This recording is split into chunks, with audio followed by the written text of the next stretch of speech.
The night before King Robert Baratheon arrived at Winterfell felt unseasonably warm for the north. Beneath the rising moon's pale glow, the courtyard lay in hush as servants finalized preparations. Winterfell bustled with a subdued excitement, for King Robert was not merely traveling with his retinue of lords and ladies, he was bringing half the court with him. Caitlyn Stark oversaw it all with a gentle but unwavering grace, as she had since becoming Lady of Winterfell. Her auburn hair was pinned in a modest braid, though that night a few strands fell around her face, framing both the care and the tension that lined her features. She thought of the long day behind her, the endless line of instructions to household staff, and how tomorrow they would host not only the King of the Seven Kingdoms but also the Lannisters who came with him. Yet it was her duty to show warmth and courtesy, and she would do so even if she was not entirely sure she welcomed all the changes Robert's arrival might portend. In the quiet corridor leading to the Great Keep, she paused near an open window. The wind from the north carried the crisp smell of pine. She closed her eyes and listened for a moment to the distant howling of wolves. She was a Tully by birth, and the wolf song sometimes made her uneasy, but she had embraced the north as her home. She felt its chill in her bones even on a warm evening. For a moment, she took comfort in the knowledge that her children were safe in their beds, Robb, Sansa, Arya, Bran, and Rickon. But her mind drifted to Jon Snow, that quiet boy who was not hers and never would be. Unbidden, she remembered the slight curve of the boy's smile, how it appeared rarely but genuinely when he was with his half-siblings, especially Robb or Arya. She remembered her own vow to treat him with as much courtesy as she could muster. Ned had returned from the war with Jon in his arms, and no explanation she was willing to accept. It had been a bitter wedge in their marriage, but the years had softened some edges. She had never truly embraced him, but she had learned to keep the resentment locked behind her heart. Yet that night, something deeper stirred within her.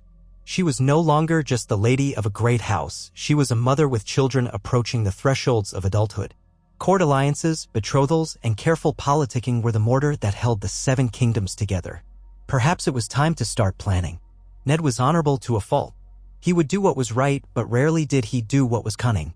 And cunning was needed, especially once the king and the Lannisters arrived. But there were other parties too. The royal retinue had grown large, and word had reached her that House Tyrell would send representatives to court shortly after Robert's visit to Winterfell. Rumors said Mace Tyrell was maneuvering his children for favorable matches. His daughter, Marjgery, was rumored to be bright, well-mannered, and eager to secure a strategic marriage. If the Tyrells were looking northward for ties, might there be an avenue for forging an alliance that went beyond the obvious matches for Robb?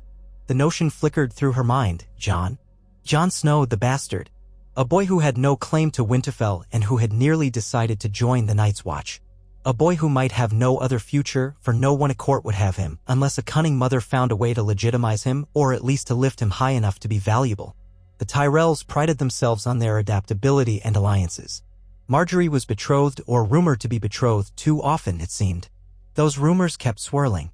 Yet if House Tyrell wanted the North on their side, if they wanted to connect themselves to House Stark without overshadowing the more direct heirs, might they consider a marriage with Jon Snow if a measure of acceptance could be arranged? And if so, what advantage could that bring House Stark, especially if, in the future, Ned were forced to choose sides in the power struggles that loomed on the horizon? Caitlyn opened her eyes. The thought should have troubled her. She should have recoiled from the idea of negotiating a good match for the boy who had been the living proof of her husband's betrayal. But times were changing, and Caitlyn had endured too many nights dreading southern politics, the tension with the Lannisters, and what might come of the king's demands. A gesture to the Tyrells might be wise, especially if the Lannisters attempted to gain more influence over the royal house. Her mind raced with the possibilities, even as she silently cursed herself for indulging them. But there was no harm in entertaining the notion, no harm in planning. Ned would never think of it, but, ironically, he might support it if it seemed to help Jon without diminishing Robb's birthright. She pursed her lips. She was no conspirator at heart, that role would belong to Littlefinger or Varys in King's Landing. But if she did nothing, House Stark might be outmaneuvered. She turned from the window and walked toward her bedchamber, counting the steps that echoed faintly beneath her slippers. Tomorrow was certain to bring challenges and new demands upon her courtesy. She would greet Robert with a forced smile. She would endure the presence of Cersei Lannister, who boasted a coldness that made the northern winter feel mild. She would watch the children bow and curtsy in the courtyard. And she would keep her eyes open. For the sake of her children and her house, she must. Her mind was still at war with itself when she finally slipped into bed beside Ned. He stirred, half awake, and she felt the warmth of his body. This was their bed. They had shared it for nearly 15 years. She reminded herself that, for all her misgivings, she loved him in her own steady, loyal way. She closed her eyes and let her breathing match his, telling herself that all would be well. But in the deep recesses of her mind, the seeds of a plan had been sown. Perhaps it would bear fruit. Perhaps it would die. But it had been planted, and that was enough to change her dreams. When morning came, the courtyard bustled with more commotion than the day before. The king's party arrived in a flamboyant caravan of gold-trimmed wagons and horses draped in rich Baratheon and Lannister colors. Caitlyn stood beside Ned, wearing her formal attire, a gray gown trimmed with soft fur, and the silver direwolf pin that marked her status. Robb and Sansa stood in front, carefully rehearsed in their formal greetings. Arya fidgeted behind, less inclined to curtsy and more inclined to run free. Bran, bright-eyed, perched on his toes, waiting to see the knights and the spectacle of the southern riders. Rickon clung to a nursemaid near the back, and Jon Snow stood off to the side, behind the formal lines, as if unsure where to place himself. Caitlyn caught sight of him there, clad in a plain cloak, sword at his side. His dark hair wind-tousled, his gray eyes lowered. The sight made her throat tighten. He was part of the household in a quiet way. He had grown tall, nearly as tall as Robb. Yet in that moment, with the king's arrival, he was placed apart. A thought prickled her mind. If he wore the Tyrell rose or some southern cloak, how different would he appear to these southern lords? Would they see him as a threat, a bastard, or a potential ally? She forced herself to look ahead, pressing her lips together. King Robert dismounted with a loud guffaw, embracing Ned as if they were still young men in the heyday of Robert's rebellion. He bellowed greetings, complimented the children, and insisted on seeing the crypts. Caitlyn allowed herself a polite smile as she escorted Queen Cersei and her children, Joffrey, Myrcella, and Tommen, into the Great Hall. She listened to Lady Cersei's thin-lipped remarks about the cold.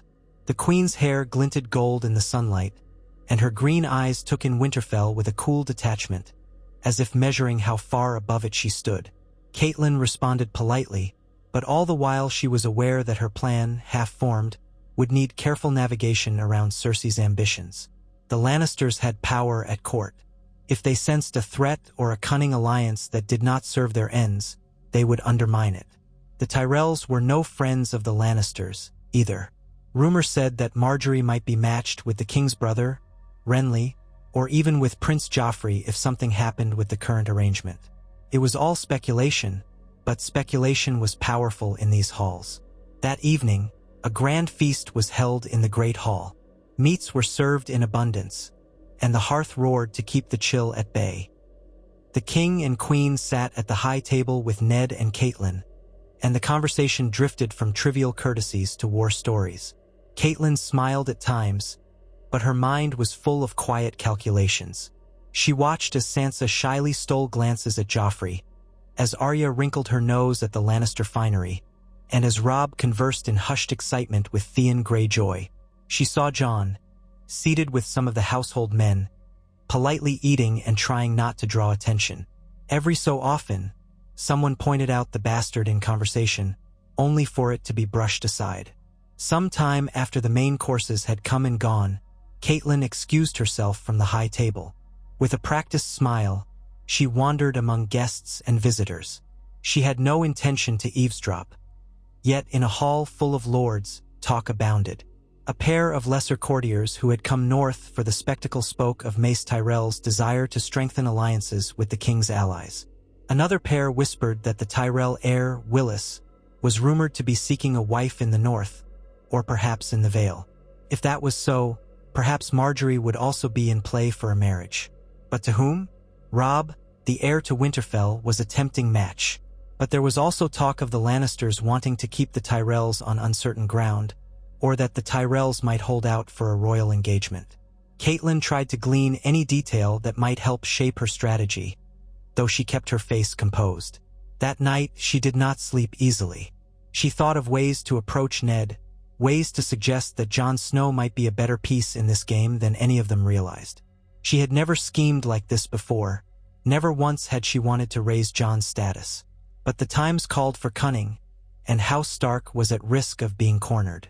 The more she thought about it, the more she saw a path forward, if only she was willing to walk it. If a Southern alliance rose around Jon Snow, it would not overshadow Robb's place as Ned's heir. Indeed, it might strengthen the North's ties to the powerful House Tyrell without entangling Robb in Southern politics. And if Caitlyn could find a way to present the match so that the Tyrells felt they were gaining something valuable, some claim, or at least some strong connection to Ned's widely respected name, then perhaps they would seize the chance. But to do that, she would need to secure Ned's cooperation, or at least his tacit approval. Ned would never do something that shamed Jon, nor something that broke his own code of honor. She must frame this as a chance for Jon to have a future. He had spoken often of joining the Night's Watch. Caitlyn felt a pang of guilt, remembering how fiercely she had once wished him gone. Yet time had softened her, and necessity gave her new purpose.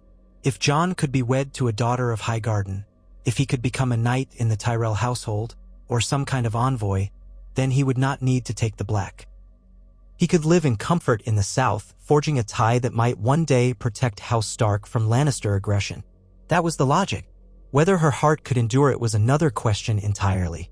2 days passed in which the king and Ned hunted together in the Wolfswood while Cersei and the royal children toured the nearby environs. Robb proudly escorted them, though Caitlyn could see he found little to admire in the vanity of Prince Joffrey. She noted every sneer on the prince's lips, every frown that marred Sansa's face when Joffrey was cruel to others. A small piece of her worried for her daughter's future, though Ned had said nothing yet of an official betrothal. Still, it hung like an unspoken promise in the cold air. If that betrothal became a reality, it would bind House Stark to the Lannisters in ways that might not be in their best interest.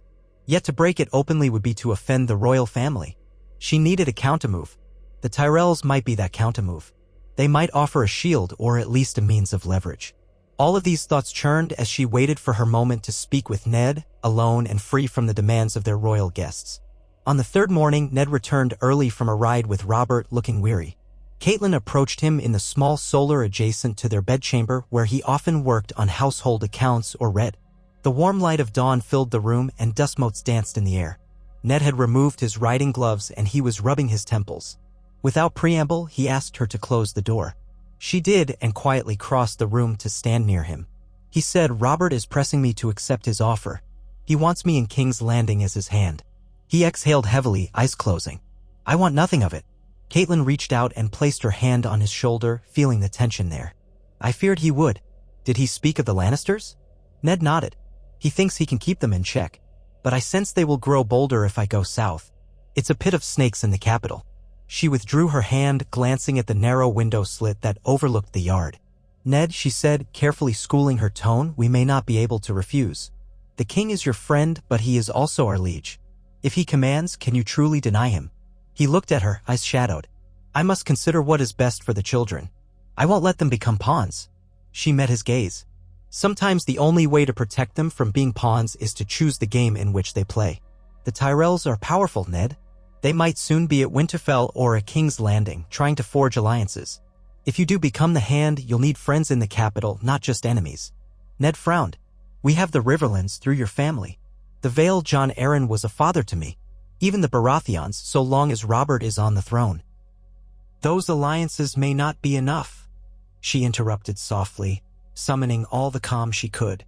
"If we become entangled with the Lannisters through Sansa and Joffrey, we risk alienating other great houses. But what if we had another alliance, separate yet valuable? Think of House Tyrell. They may prefer to wed their daughter to a king or a prince, but that might never happen. If they aim lower, but still with a powerful house, they might consider the Starks. And if they do, perhaps we can arrange a match for Jon." She spoke the name quietly, and she saw the confusion cloud Ned's eyes. "Jon?" he repeated, too stunned for a moment to say more. "Caitlyn, you know?" She forced herself to remain calm. "I never embraced him. That is true. But he's grown into a fine young man. And he has no future here in the north. Not truly.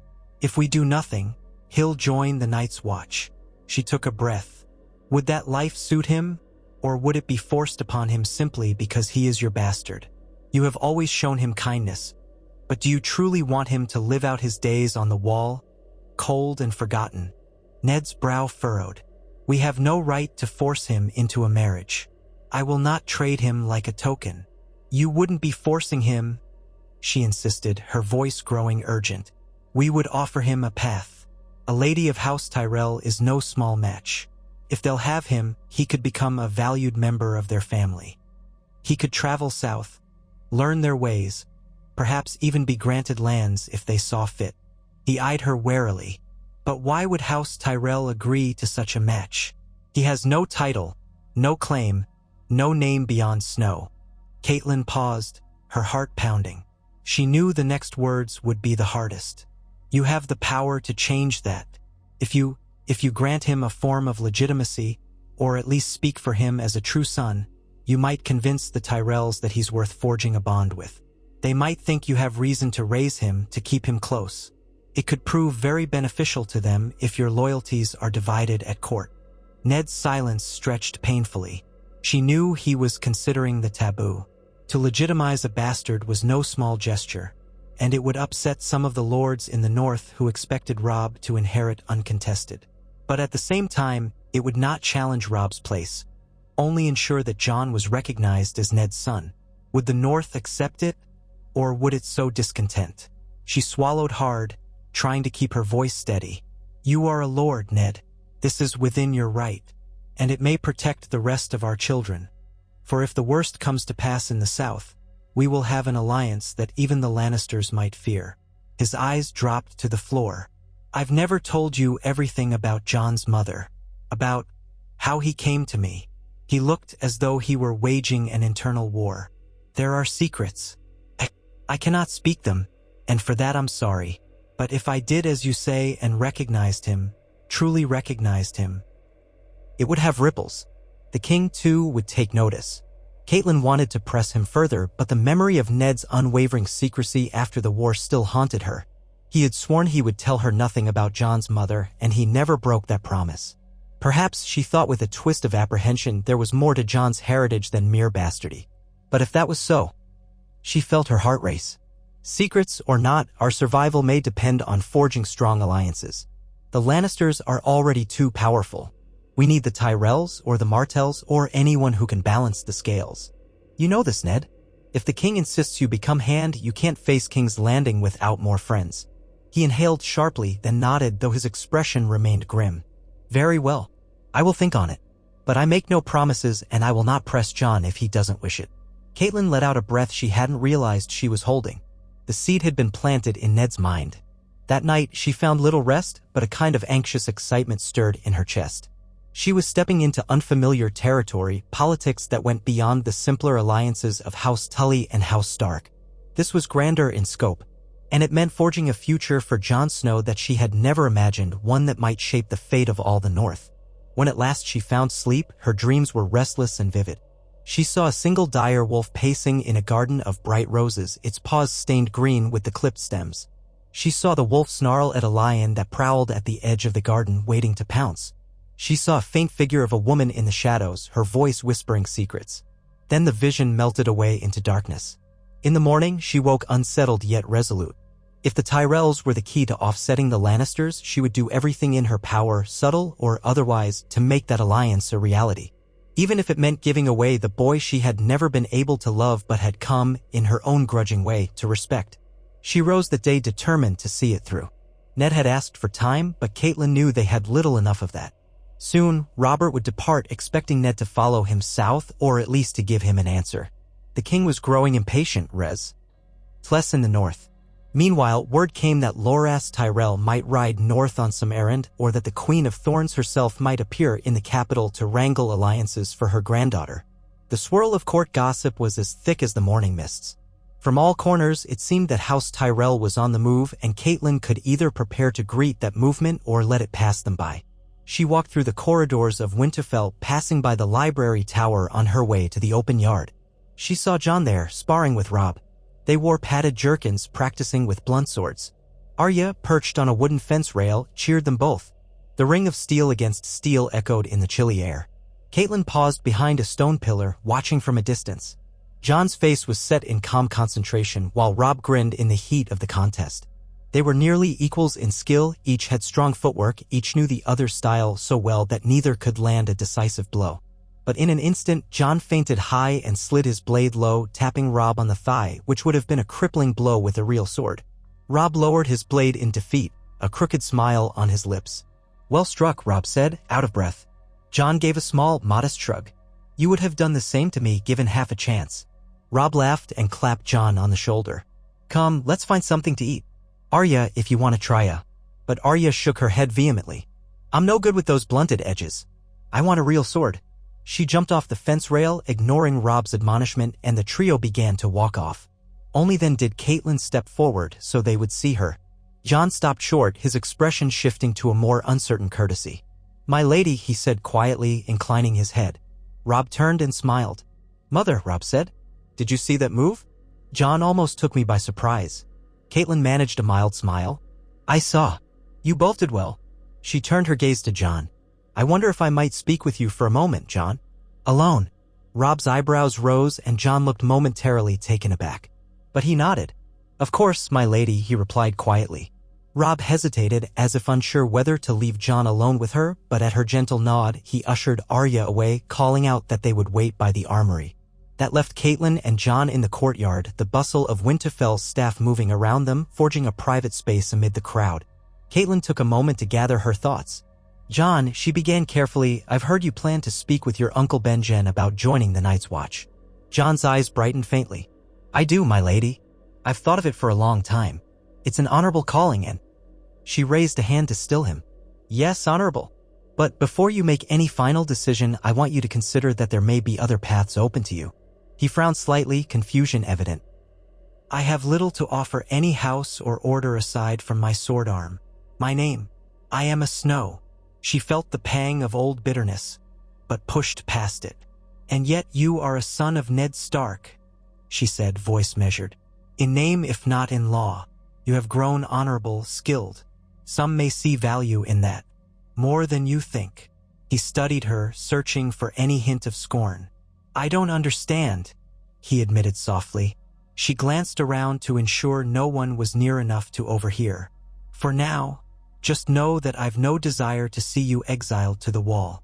We may not have had the easiest of relations, you and I, but I see that you could serve a different purpose, one more suited to forging alliances. If you would keep your mind and heart open, there may be a proposal in the future that could benefit you greatly."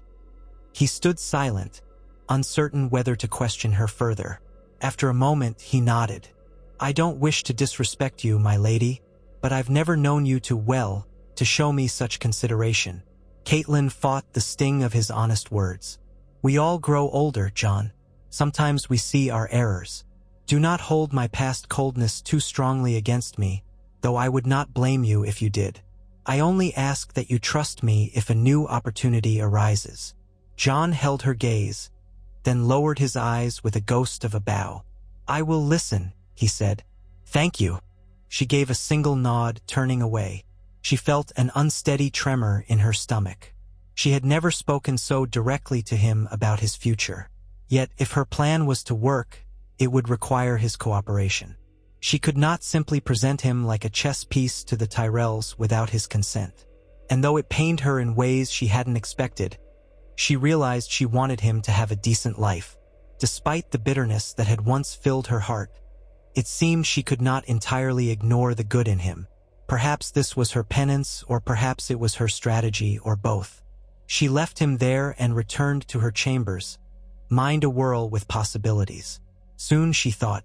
Soon, she would send word to her uncle Brynden the Blackfish or to her brother Edmure, asking them to quietly reach out to certain lords who traveled between the Riverlands and the Reach, to glean more about House Tyrell's inclinations.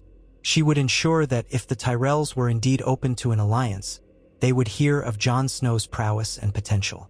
And if fortune smiled on them, they might even find themselves with new and powerful friends in the tumultuous world of southern politics, leaving the Lannisters confounded and, at least for a time, outmaneuvered. She knew better than to celebrate too soon. The game was not played in a single move. But that day, As the sun rose higher above the walls of Winterfell, she felt a glimmer of confidence in her new role as a silent architect of alliances. If this was what it took to protect her children, and perhaps to find a place for Ned's quiet, watchful bastard, then so be it. She would bend steel into a shape of her choosing, for the wolves of Winterfell could not afford to be naive any longer. Part 2 of 5. In the days that followed, King Robert grew impatient to depart.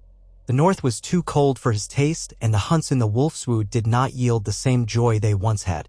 His appetite remained hearty, and he drank enough to fill a cask each night, but Caitlyn noted a restlessness in his eyes. He pressed Ned repeatedly about accepting the role of hand. Every time she encountered Robert, he was bellowing in good humor yet with an undercurrent of command. "I need you, Ned, by my side. These Lannisters, oh, they're a cunning bunch, but we'll keep them leashed, eh? You and I, as we did in the old days." Cersei rarely left her husband's side, but when she did, she walked the corridors of Winterfell with regal disdain, accompanied by a small retinue of gold-cloaked guards. Caitlyn avoided the queen as much as courtesy allowed, preferring not to risk the Lannisters' suspicion. She heard rumors that Cersei had pressed Robert to finalize a betrothal between Joffrey and Sansa. The king, however, seemed to waver. He teased Ned about joining houses, but rarely mentioned a formal date. Instead, Robert winked and said, "All in good time, old friend." Meanwhile, news drifted up from the south that Mace Tyrell had dispatched his son Loras and a few retainers to King's Landing, for what reason was unclear.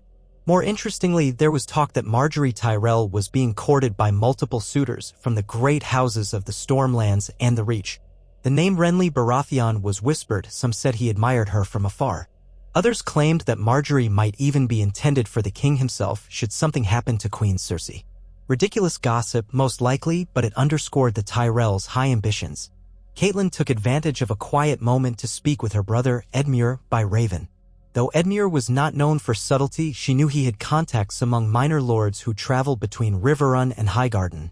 Her message was careful, framed as curiosity. The Starks might soon have reason to seek an alliance in the south. What news could he share the Tyrells' dispositions or intentions? She did not mention Jon by name, not yet. If Edmure was confused, she trusted that he would at least keep her inquiry private. After the king departed Winterfell, leaving Ned behind to finalize affairs before eventually traveling south, Caitlyn found herself with an unexpected opportunity. A raven arrived not from Riverrun, but from Oldtown, bearing the seal of House Hightower. The letter was addressed to Ned, but it contained pleasantries that alluded to an upcoming visit by certain Reach lords to the north. It mentioned a desire to view the seat of House Stark and to forge understanding. Caitlyn read it carefully in Ned's presence, her heart quickening at the possibilities. The Hightowers were close allies of the Tyrells. Where one reached, the other followed. If lords from Oldtown or Highgarden were traveling north, could that not present the perfect occasion to set her plan in motion? Ned looked at her warily after he read it. They say they come for trade and courtesy, but the Reach doesn't often send envoys so far north without a reason. She met his gaze calmly. Mace Tyrell is likely testing the waters. Perhaps he wants to see if you'll be too occupied as hand to attend to new alliances. If we welcome them warmly, he might be more inclined to consider any proposal we present. Ned set the parchment aside. I have not yet told the king my final decision about becoming hand, but Robert expects me to follow him to King's Landing soon. These southern lords may arrive and find me gone. Or we can send a message inviting them before you depart, Caitlyn suggested. They could arrive in time to speak with you, and if you do travel south, they can accompany you there, forging bonds along the way. He studied her face. You're determined, aren't you? She let out a slow breath. I've seen enough to know that if we do not build alliances, we will be left at the mercy of those who do. The Lannisters, the Tyrells, the Martells, they're all weaving intricate webs. The Tullis, Starks, and Arryns can't stand alone if the rest of the realm moves against us, or if the king cannot control his court. We need allies. Ned's shoulders slumped a fraction. I know. Very well. I'll send word that they are welcome to visit Winterfell. But I still haven't decided how best to handle Jon. Caitlyn, if we do this, if we even broach the idea of a match for him, I need to speak to him first. I need to know his heart. Caitlyn nodded. Yes, you must. I won't force him into it. That afternoon, Ned called Jon to a private audience in the same solar where he had discussed matters with Caitlyn. The door was closed, and Caitlyn did not intrude. She only caught a glimpse of Jon's face as he entered, uncertain, curious. She busied herself elsewhere, trusting Ned to handle the conversation. A part of her feared that Jon might scoff at the idea, perhaps believing that as a bastard, he had no place seeking a grand match. Another part of her worried that if Ned revealed too much about Jon's mother, or about secrets best left buried, he might sow confusion or hesitation.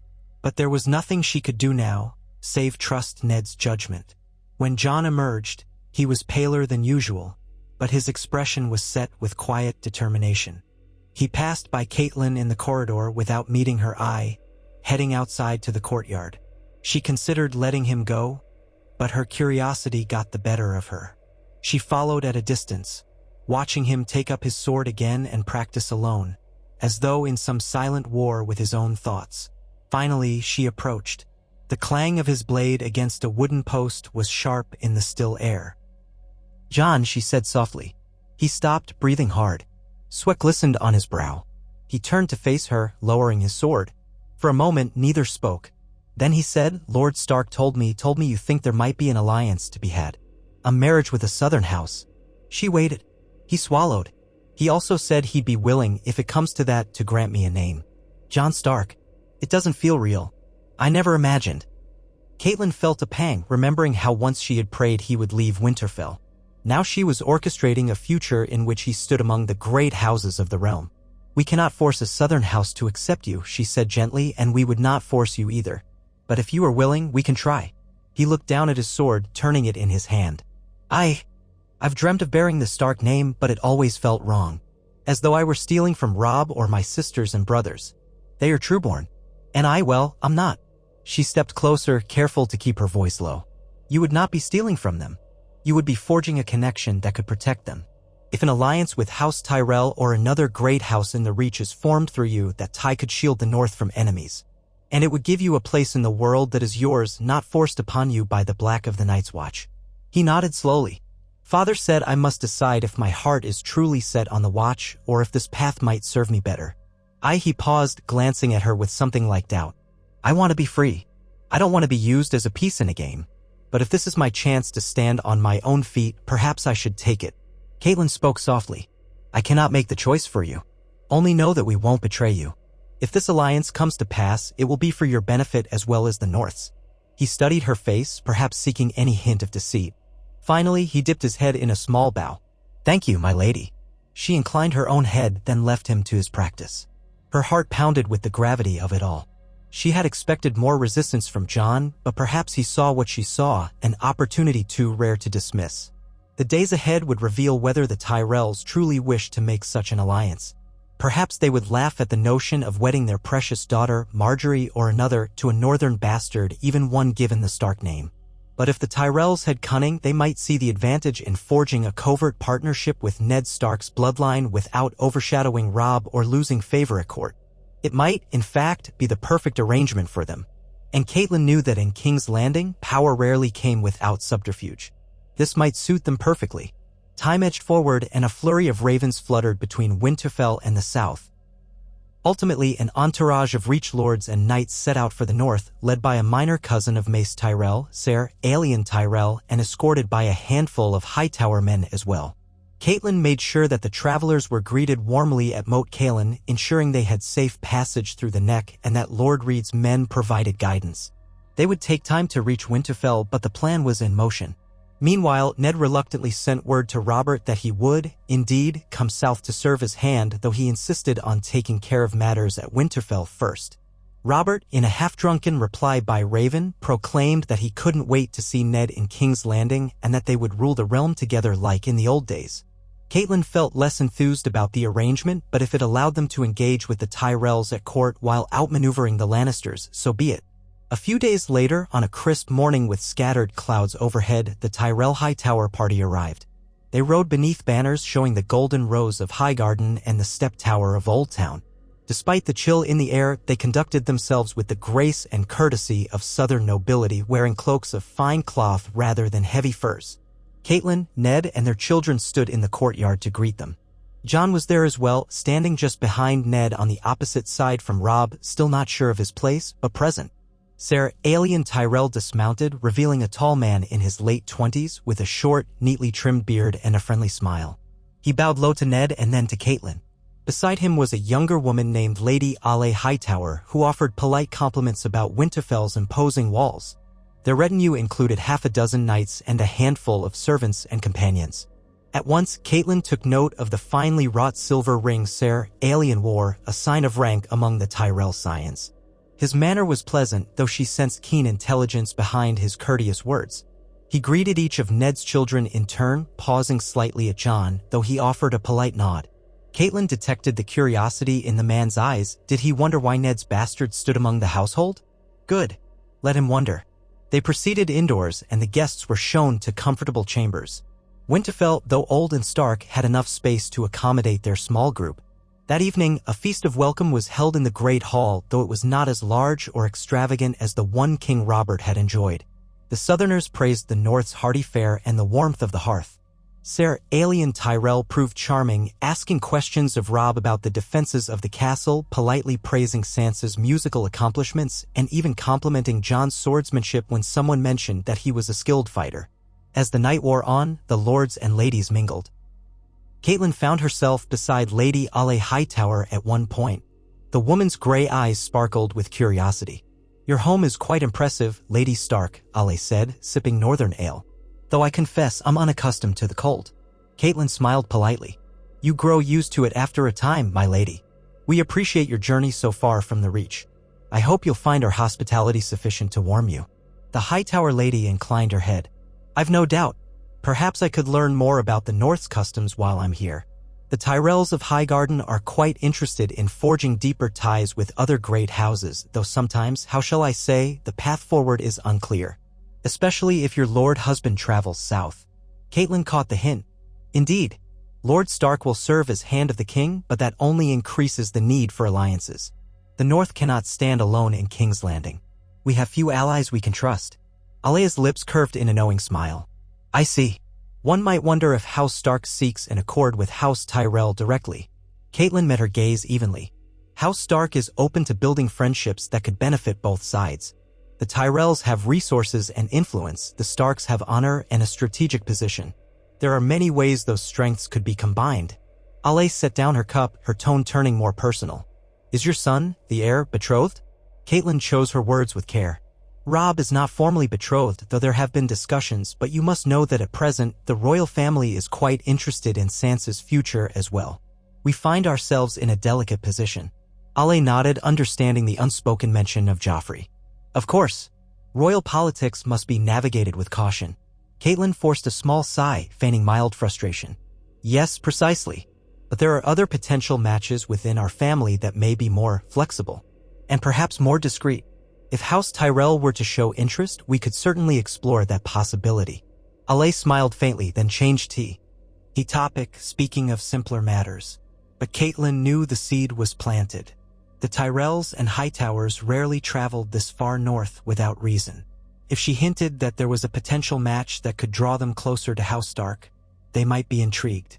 Whether that match would be Marjgery or some other Tyrell lady remained to be seen. But the Tyrell name was what mattered to Caitlyn. Jon Snow, perhaps soon to be Jon Stark, could stand as the bridge between the houses. In the coming days, Caitlyn and Ned hosted the Southerners. They rode together outside Winterfell, hawking and hunting, though the hunts were tame compared to what Robert had enjoyed. In casual conversation, Ned spoke of the realm, the intricacies of the Northern Bannermen, and the responsibilities of the Hand. Alien listened with polite attention. On one occasion, he inquired about Jon's parentage, which Ned answered curtly by saying, "He is my son, though born out of wedlock." Alien pressed no further, perhaps sensing that Ned's tone left little room for prying. Caitlyn watched it all with hawk-like scrutiny, waiting for an opportune moment to bring the matter of a match into clearer focus. That moment arrived sooner than she expected.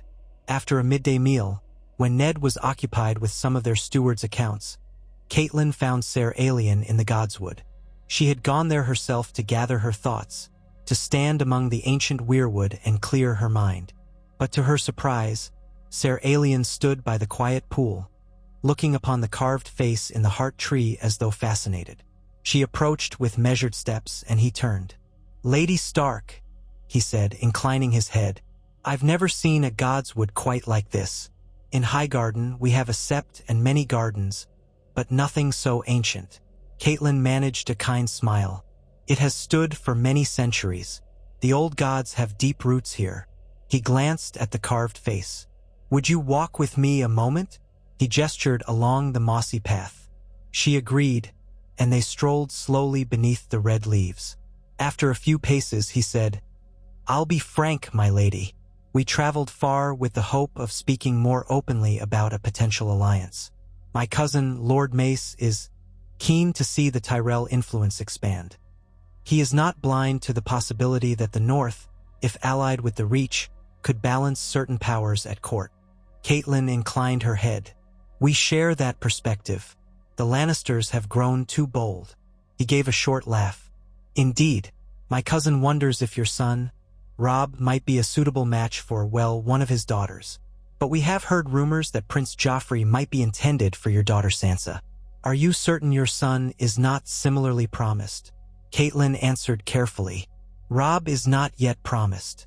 However, we do not wish to entangle him in too many southern alliances too quickly. The king expects Ned to serve as hand, and that will bring its own complexities. We must tread softly." Ser Alien nodded, though he seemed slightly disappointed. "I see. Another option might be found in your children, but your daughter Arya is rather young, is she not?" Caitlyn hesitated, feeling the tension coil within her chest. This was the opening she needed. Arya is quite young, yes, and not inclined towards southern courtly life. But she paused as if hesitant, then continued. "You noted Ned's son, Jon. He is of an age to wed. Though he is not trueborn, Lord Stark may shift that circumstance if a marriage alliance proves mutually beneficial. It would not threaten Robb's inheritance, but it would give Jon a rightful name." She watched Ser Alien's reaction carefully. His eyebrows rose slightly. He glanced toward the heart tree, perhaps stalling for a moment. "I see. So if House Tyrell were amenable, you were suggesting that your lord husband might legitimize Jon." Caitlyn nodded slowly. "It is within his power. That would make Jon a Stark by law, though his place would remain behind Robb. Still, it would bind him to our house and ensure a strong tie with yours. I know it is unorthodox, but these are unorthodox times." Ser Alien was quiet for a beat. Then he said, "My cousin Mace might balk at first. Bastardy is frowned upon, but a legitimized Stark? That is a different proposition." He looked thoughtful. "Is it your intent that Jon and a daughter of House Tyrell wed and live here in the North, or in the Reach?" Caitlyn shrugged, feigning flexibility. "That would be for us to discuss. Perhaps Jon could accompany my husband to King's Landing and from there join House Tyrell in the south for a time to foster the relationship. If such a union took place, we would want it recognized and respected at court, which the king could provide. If your lord cousin sees the benefit, I am certain we can arrange details." Ser Alien folded his arms, gazing at the heart tree. "I must send a raven to Highgarden then. Lady Marjgery is a candidate, though she has many suitors. But there are others in the Tyrell kinship as well. The important matter is the alliance. Your lord husband would vow to support Tyrell interests at court, while House Tyrell supports the North's independence from Lannister influence." Caitlyn let out a slow breath. "Yes, that is our aim." Ser Alien nodded. "Then let us see if we can make it happen." They parted soon after, and Caitlyn left the Godwood with her heart hammering. She had done it, spoken openly about forging a marriage for Jon. It was only the first step, but Ser Alien had not immediately recoiled. That was promising. No doubt letters would fly back and forth between Winterfell and Highgarden, negotiations would happen, terms would be proposed. It could take weeks or even months. But the wheels were in motion. Ned listened quietly that evening when she recounted the conversation. He looked grave, but not angry. "I hope the boy knows what awaits him," he said softly. "Southern politics are not a kindly place. He is better served by forging alliances than freezing at the wall," Caitlyn replied gently. Ned nodded. "You may be right." He placed a hand over hers, a rare sign of affection. "We do what we must. The North must endure." Caitlyn closed her eyes, feeling the weight of the moment. "Yes, we must endure." They retired that night, both full of apprehension and hope. The next day, Ser Alien sent a long letter south, sealed with the Tyrell rose. And thus began the quiet wrangling of negotiations that would reshape House Stark's future, one that Caitlyn prayed would strengthen them all, outmaneuvering any who sought to tear them down. The night before King Robert Baratheon arrived at Winterfell felt unseasonably warm for the north. Beneath the half-moon's glow, the courtyard lay in a hush as servants put final touches on the preparations. The fortress brimmed with a certain tense excitement, for King Robert was not merely traveling with a few attendants, he was bringing half his royal court northward. Catelyn Stark oversaw every detail with calm composure. She stood in the open courtyard for a moment, checking the arrangements, her auburn hair pinned behind her head. A single wisp escaped to brush her cheek, revealing a face where lines of care and concentration had been etched over the years. Ned Stark was already inside, going over the protocol for the morning with Maester Luwin. Her husband, so honorable, so steadfast, rarely thought beyond duty. But Caitlyn had begun to see the cracks forming in the realm. She knew there were shifting powers beyond the north, rumors from King's Landing hinting that the Lannisters had grown too bold. With Robert's arrival, a wave of southern politics would wash into Winterfell, and she wanted to be ready. She wanted her children safe. And so a new idea had begun to germinate in her mind, an idea that would once have seemed unimaginable. She was contemplating forging a grand alliance for Jon Snow, Ned's bastard son. Even thinking about the boy in such a way brought a twinge of discomfort. He was a kind child, truly. But since the day Ned had returned from Robert's rebellion with that infant in his arms, Caitlyn had been unable to see him without remembering Ned's unspoken betrayal. Over the years, she had tried to uphold courtesy. She treated him civilly, though never warmly. Now she was forced to consider helping him secure a southern marriage, something that could prove invaluable to House Stark as new alliances became more critical to survival. Because if King Robert insisted on making Ned the hand, and if that move set them all at odds with Cersei Lannister, they would need powerful friends. House Tyrell was rumored to be sending envoys north or else gathering alliances in King's Landing, and their ambitions were legendary. Perhaps an arrangement with them might lift Jon to a position of strength, safeguarding her true-born children from southern intrigues. Her stomach twisted at the notion, but she allowed it to settle. It was not only her children's future at stake, it was Winterfell and all the north. If the Lannisters grew too powerful, or if Robert proved too weak or too manipulated to keep them in check, danger would come swiftly. A well-placed marriage alliance could matter immensely, and it did not have to jeopardize Robb's inheritance. Jon was different, set aside from birth. If he were given a legal name, if Ned legitimized him. Caitlyn forced out a breath and closed her eyes against the memory of bitterness. She had hated the idea of Jon bearing the Stark name. But times changed and the realm was precarious. She had come to sense that if she did nothing, their family might be devoured by greater powers. Jon might serve them all, and perhaps, in turn, gain a better life than the wall could offer him. She turned and climbed the stairs toward her bedchamber. Ned was there in the adjacent solar, stooping over a table of maps and ledgers. He looked up and smiled at her. That smile was still enough to stir warmth in her chest. Sometimes she remembered how, in the earliest days of their marriage, she had been guarded. But Ned's quiet devotion had earned her trust. The only real shadow had been Jon. Now, ironically, she was attempting to push Ned to raise Jon higher. She wondered how he would react if she dared to voice her idea. But the time to speak was not yet. The day ahead would be demanding and he needed rest. So she offered him a small, affectionate look and he returned it. Then she let the matter rest until dawn. Morning broke brisk but bright, the sky a pale blue. Robert Baratheon's arrival thundered in a great procession. Royal guards in their gold and scarlet finery escorted him, with Lannister outriders in matching colors. Caitlyn stood beside Ned in the front courtyard, Robb and Sansa at their side, Arya and Bran just behind, little Rickon clinging to a nursemaid. Jon stood off to the side, behind Theon Greyjoy and some other men of Ned's household.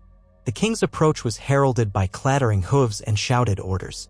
When Robert finally dismounted, boisterous, big-bellied, still bearing the force of his youth though worn down by drinking, Caitlyn observed him with a polite smile. He embraced Ned, calling him old friend in a thunderous voice, then introduced his queen, Cersei Lannister, who descended from a carriage. Her golden hair gleamed in the northern light, her green eyes taking in Winterfell's walls with regal detachment. Caitlyn curtsied, exchanging formal greetings. Around them, the swirl of courtiers, guards, and servants made an extravagant sight. Over the next few hours, they all bustled inside, found assigned chambers, and set themselves up in Winterfell as though they meant to stay for a month. Robert, for his part, kept demanding more ale, more boar, more stories. Ned looked overwhelmed but maintained his composure. There was talk of hunts, talk of the crypts, even offhand remarks about the late Lyanna Stark. Caitlyn watched her husband's face when Robert invoked Lyanna's memory, and she saw that old sorrow flicker. Jon Snow was perhaps tangentially tied to that sorrow. She had never gotten a clear answer about Jon's mother. Ned's silence had always been absolute on that point. That night, a feast was held in Winterfell's Great Hall. Caitlyn presided with the practiced grace of a lady who had once lived in Riverrun's more courtly environment. She watched the king and queen at the high table, listened to Robert's raucous laughter, and noted Cersei's subtle sneers. The Lannisters did not truly love Winterfell or the North. They endured it, but they had power, both gold and cunning. Caitlyn saw how Sansa watched Prince Joffrey with wide-eyed fascination, though Joffrey himself wore an arrogant smile. Arya glared at him. Bran asked 1,000 questions about King's Landing.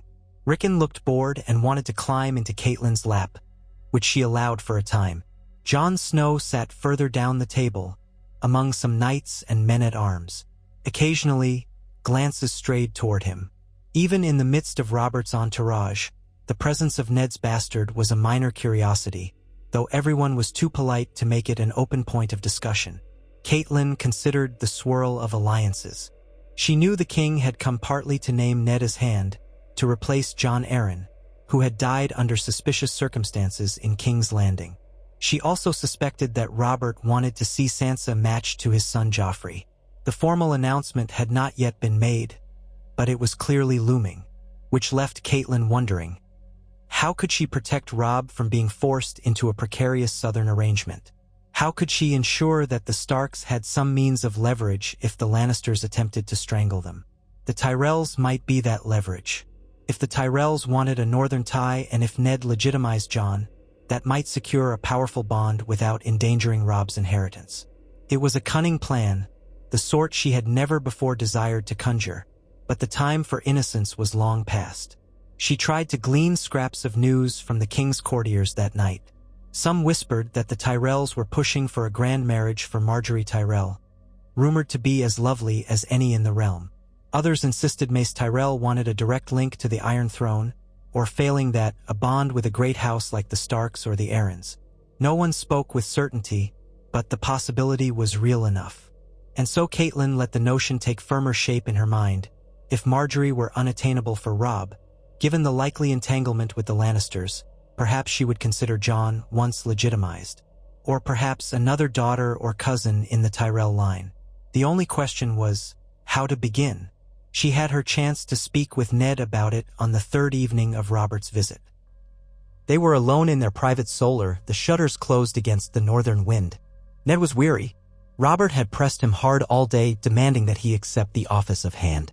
Caitlyn saw the lines of worry on Ned's face, the weight on his shoulders. He told her that Robert wouldn't take no for an answer. So she placed a hand on his arm and said softly that if he must go south, he needed more than the king's goodwill. He needed alliances of his own, especially if the Lannisters controlled much of the court. Ned acknowledged that, but insisted they already had Tully ties, Arryn ties, old friendships.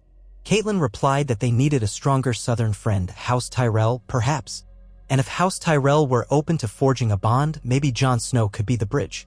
Ned looked startled. At first, he resisted. He said he didn't want to force a marriage on Jon or cause tension by legitimizing him. Caitlyn responded that it would be Jon's choice and that it was not unusual for lords to grant bastards a name when an alliance demanded it. And beyond all that, Ned had always shown Jon kindness. Wouldn't he want the boy to have a proper life rather than a cold existence on the wall? Ned grew silent then, weighing her words. Finally, he said he would think on it. She let the matter rest, though a swirl of anxiety and determination twisted in her stomach. King Robert departed Winterfell shortly thereafter, making arrangements for Ned to follow him south once certain northern matters were in order. The big hunts, the loud feasts, it all receded like a tide, leaving Winterfell quieter, though not calm. The Lannisters were gone too, for the moment, which was a relief. Caitlyn could turn her focus to the next steps. She wrote to her brother Edmure in Riverrun, inquiring about the gossip of Highgarden. She used roundabout phrasing, not naming Jon, but stating that House Stark would soon be in need of a new southern alliance and that she hoped the Tullys might help her gauge Mace Tyrell's intentions. A raven-bearing Edmure's reply arrived some time later, suggesting that the Tyrells were indeed open to forging new bonds, as Marjgery was rumored to be a desired match for many, and that lesser branches of the Tyrell family were also actively seeking alliances. The letter was vague but encouraging. A few days after receiving it, Ned received a separate message from Oldtown bearing the seal of House Hightower. The letter spoke of lords from the Reach planning a courtesy visit to the north, wishing to see Winterfell and, perhaps, speak with Ned before he left for King's Landing. Reading it, Caitlyn felt her heart quicken. The Hightowers were close allies of the Tyrells. If they were sending an envoy, it could be the perfect chance to plant the seeds of her plan. Ned was dubious, but he permitted Caitlyn to arrange the formalities. Ravens flew south, ensuring that the traveling lords would be given safe escort through the neck. On a crisp morning not long thereafter, a company of riders bearing the golden rose of House Tyrell and the tower of House Hightower approached Winterfell. Leading them was a cousin of Mace Tyrell named Ser Alien, along with a young noblewoman, Lady Ale Hightower, and their retinue. Caitlyn, Ned, the children, and Jon gathered in the courtyard to welcome them, exchanging pleasantries. Ser Alien was polite but perceptive, making note of each Stark child in turn. When he glanced at Jon, his eyebrows flicked just slightly upward, as if wondering why the bastard stood among the family in such proximity. That evening they held a moderate feast of welcome, nothing as large as what Robert had demanded, but enough to display northern hospitality. Caitlyn wore a modest gown of gray wool lined with soft fur, while Sansa was dressed in a pale blue that complemented her bright hair. Arya fidgeted in a simpler frock, looking as though she'd rather be chasing cats. Robb occupied the place of eldest son with decorum, though he still had the flush of youthful eagerness on his cheeks. Jon sat among them, a quiet presence, and more than once Caitlyn saw Ser Alien's gaze slip toward him. She sensed the man's curiosity, which was precisely what she wanted. Let them wonder. Let them see that Jon was recognized here, if not entirely integrated. A few days passed in which the southern visitors admired Winterfell, rode around the grounds, and observed northern training practices. Ned took them hunting, albeit in milder fashion than King Robert's hunts. During these polite interactions, Ned remained guarded. He hated the idea of cunning negotiations. It was Caitlyn who took every chance to speak with Lady Ale or Ser Alien, subtly weaving talk of alliances. She asked if House Tyrell was still entertaining matches for Marjgery or for other Tyrell relations. Lady Ale smiled courteously, neither confirming nor denying anything outright. But her quick eyes told Caitlyn that the idea of an alliance with the Starks interested them. The moment to speak plainly came when Caitlyn found Ser Alien alone in the Godwood. She had walked there seeking quiet, only to see him standing by the tranquil pool gazing at the ancient weirwood with something akin to awe. After greetings were exchanged, he quickly steered their talk toward the purpose of his visit, hinting that the Tyrells were looking northward for new bonds. Caitlyn replied that her eldest son Robb was not formally betrothed, but that the royal family might have certain expectations about the Starks. Then, with careful delicacy, she explained that there might be a different path, Jon Snow, who could be legitimized if a favorable marriage demanded it. Ser Alien seemed intrigued rather than offended. He asked a few questions. Would Ned Stark truly grant his bastard a name and some portion of standing in the family? Caitlyn answered that Ned would if it served both parties. The tension was tangible, but the conversation ended on a hopeful note. Ser Alien promised to write to Highgarden and consider the possibility. That same day, Ned, who had been uneasy about the entire matter, looked almost resigned. If this is the way to keep the North strong, he told Caitlyn in private, then so be it. But I must speak to Jon himself to ensure his willingness. He summoned Jon to a private chamber, emerging some time later with a solemn expression. Caitlyn found Jon in the courtyard soon after, practicing his sword forms in grim silence. When she approached, he admitted that Ned had told him of the plan. The idea of marriage to a southern lady, especially one as lofty as a Tyrell, was something he had never dared imagine. But he saw the sense of it. If it kept his family safe and gave him a chance at a life that was not locked behind the cold ramparts of the wall, perhaps it was worth considering. He was anxious and uncertain, but he agreed to let events unfold. So Ser Alien wrote a letter to Highgarden, sealed with the golden rose. He and Lady Ale remained at Winterfell, enjoying the famed northern hospitality while they awaited a reply. Snow began to dust the courtyard as autumn deepened, bringing chill winds that presaged a long winter. But it would still be some time before the real snows arrived in force. Each day, Caitlyn waited for the arrival of ravens, feeling her nerves tighten. Meanwhile, Ned prepared for his departure to King's Landing, gathering men and supplies for a long journey. He had decided that Sansa, Arya, and Bran would accompany him to keep them close and to let them experience the South. Robb, as heir, would stay behind to oversee Winterfell with Maester Luwin, though he would do so under the watchful eyes of their bannermen, as he was still quite young. Jon's immediate future hinged on the response from Highgarden. If the Tyrells refused, Jon might well join the Night's Watch as he'd planned. If they agreed, it was likely he would go south to stand beside Ned, forging a path toward the Tyrell seat. The Raven from Highgarden arrived one morning amid a flurry of other messages. Caitlyn's heart thumped when she saw the seal. She and Ned withdrew to read the parchment with Ser Alien. The letter bore Mace Tyrell's signature and was phrased in elaborate courtesies, but the gist was that House Tyrell found it intriguing to consider a union with a legitimized son of House Stark. Mace Tyrell hinted that if this union took place, perhaps the king's blessing would be needed to formally acknowledge Jon's new status. He suggested that a more detailed discussion could be held in King's Landing, where the Tyrells would soon be sending Lady Marjgery and certain retainers. The letter was cautious, but it was not a refusal. Indeed, it was an invitation for negotiation. Ned exhaled slowly and met Caitlyn's gaze. She could see relief and worry mingled in his eyes. Ser Alien bowed, smiling. "It appears we are invited to continue this conversation at court," he said. "Lord Mace rarely commits himself in writing until final terms are settled. But you have piqued his interest. I would counsel you to speak with him or with the Lady Marjgery once you arrive in King's Landing. The city is a nest of intrigue, but if you are prepared to navigate it, the Tyrell alliance could become a reality." Caitlyn thanked him quietly, and Ned nodded. Afterward, they made immediate plans. Ned would depart for King's Landing within a fortnight. He would take with him Sansa, Arya, and Bran, as well as a retinue of guards and household staff. He would also take Jon, under the official explanation that Jon was to be presented at court in a newly recognized capacity as Ned's son. Some of their own northern lords might balk at the news that Jon Snow was being legitimized, but Ned insisted that it did not threaten Robb's claim to Winterfell. There was enough precedent for a lord to name a bastard if it served the realm. With King Robert's favor, the process would be formalized. Robb was upset that he could not go as well, but he agreed it was best for him to remain behind, forging his leadership among the northern bannermen. Theon Greyjoy would stay too, though he complained about missing the excitements of the city. Rickon was deemed too young to make the journey, so he would remain in Winterfell with Robb. Caitlyn was torn, wanting to keep her whole family safe, but she recognized that she must join Ned in King's Landing, especially to ensure the Tyrell negotiations unfolded properly. The plan was set, though an undercurrent of tension ran through the castle. The day before they departed, Caitlyn stood on a balcony overlooking the courtyard as the men saddled horses and loaded wagons. Jon emerged from the armory, adjusting a new sword belt that Ned had gifted him. She noted how tall he had grown, how serious his face looked.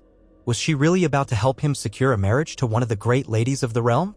It still seemed surreal. Yet she could not deny that it might be their best hope to outmaneuver the Lannisters. They set out on a gray morning, a line of riders, wagons, and pack horses streaming from Winterfell's gates. Winter's winds tugged at their cloaks, and the sky threatened to bring sleet. Ned rode at the head with Caitlyn, Sansa, Arya, Bran, and Jon close behind, followed by a double column of guards and servants.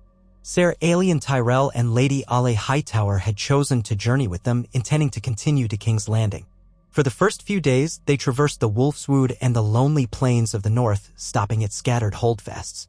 Jon kept to himself, often riding near the back, though he occasionally shared a word with Bran or Arya. Bran in particular seemed fascinated with the idea of a possible marriage for Jon, peppering him with questions about being a proper lord someday. Jon took it all in stride, but he seemed distant, lost in his thoughts. Caitlyn watched him from time to time, wondering if he was scared or excited about the path ahead. As they approached Moat Cailin, they found a small group of reeds there to greet them, Howland Reed's daughter and son, guiding travelers through the treacherous swamplands. The Tyrell and Hightower envoys were wary of the bogs, but the reeds proved adept guides.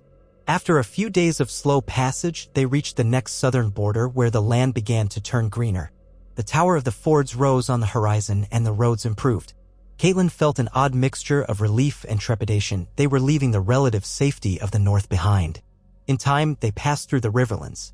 Caitlyn took the chance to visit Riverrun briefly, where she embraced her brother Edmure and conferred with her uncle Brynden, the Blackfish.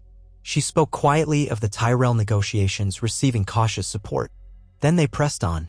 Arya chattered about the splendors they might see in King's Landing. Sansa grew increasingly excited about the prospect of courtly life, Bran gazed out at the changing scenery with wonder. Ned pressed forward with quiet resignation, dreading the political tangle that awaited him.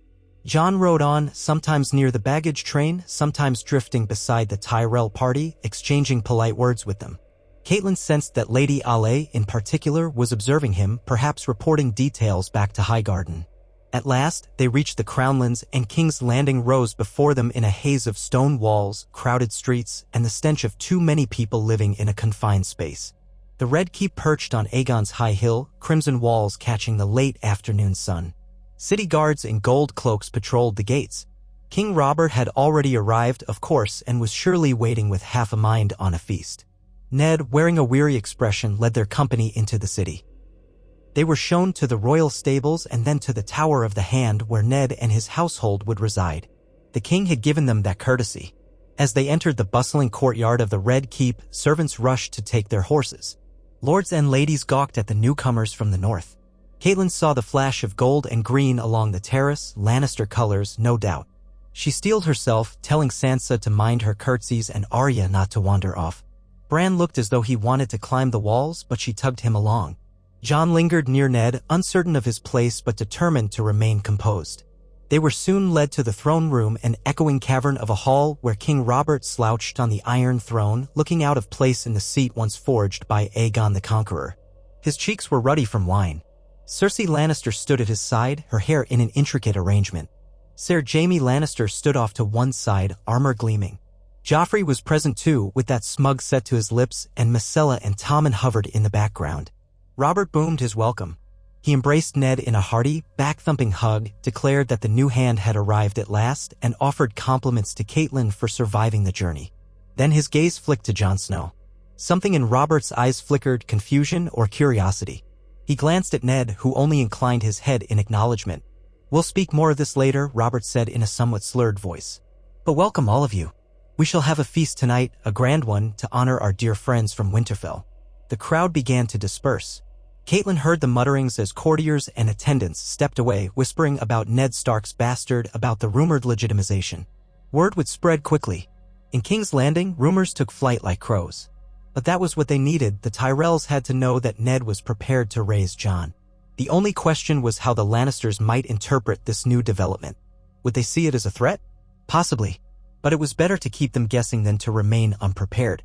That night, the feast was everything one expected of the capital: lavish dishes, sweet wines, and an overwhelming press of lords and ladies, each wearing finery that glimmered under torchlight. Caitlyn sat near Ned at the Hand's table while King Robert presided at the royal table with Cersei. The hall was awash with color, banners of the Seven Kingdoms, heraldic devices from dozens of houses. Musicians played lively tunes, the sound echoing off the stone walls. Even the smell of it, exotic spices, roasted meats, perfumes, dizzying after the simpler air of Winterfell.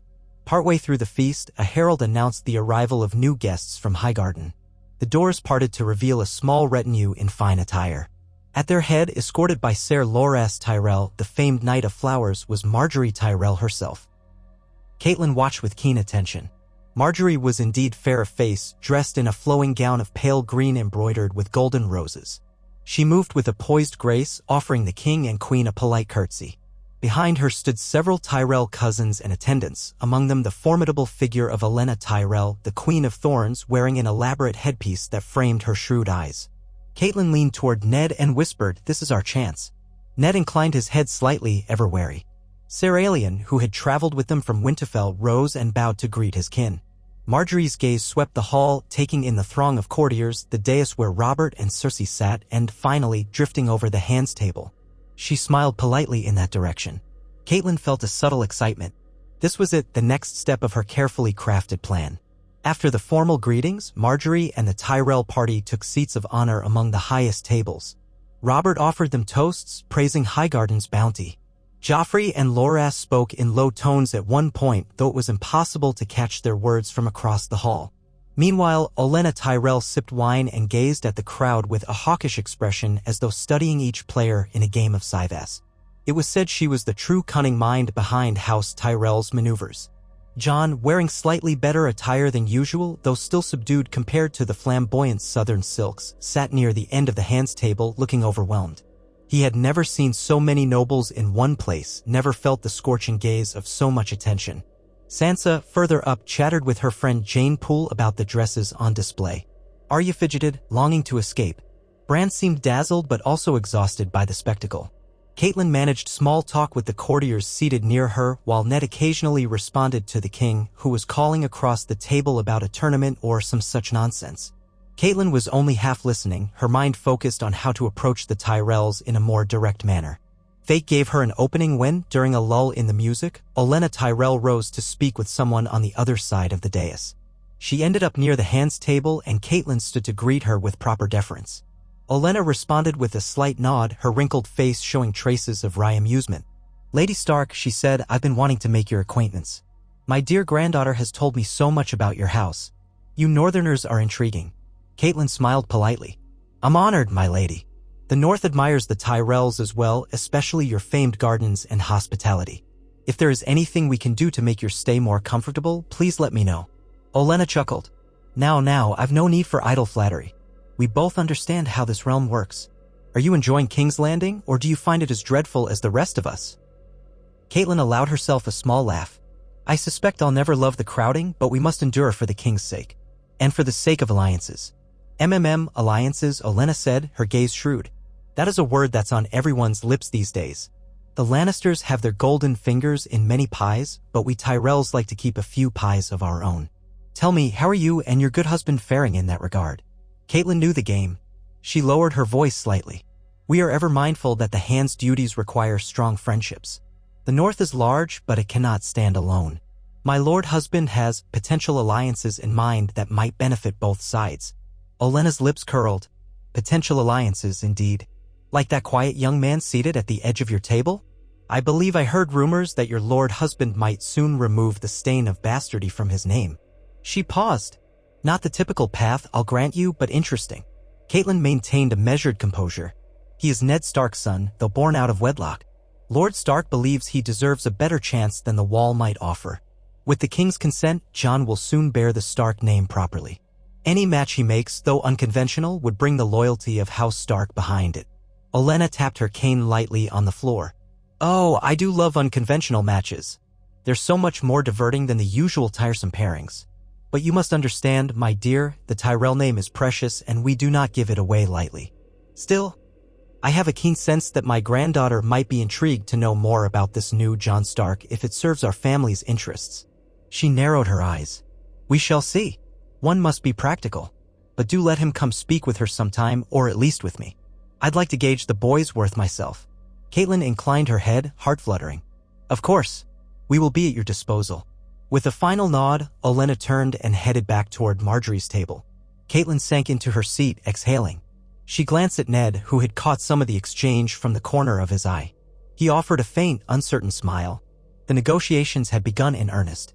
It might be more complicated than any of them had foreseen, for Olenna Tyrell was no fool and Marjgery was rumored to be exceptionally clever as well. Still, the door was open.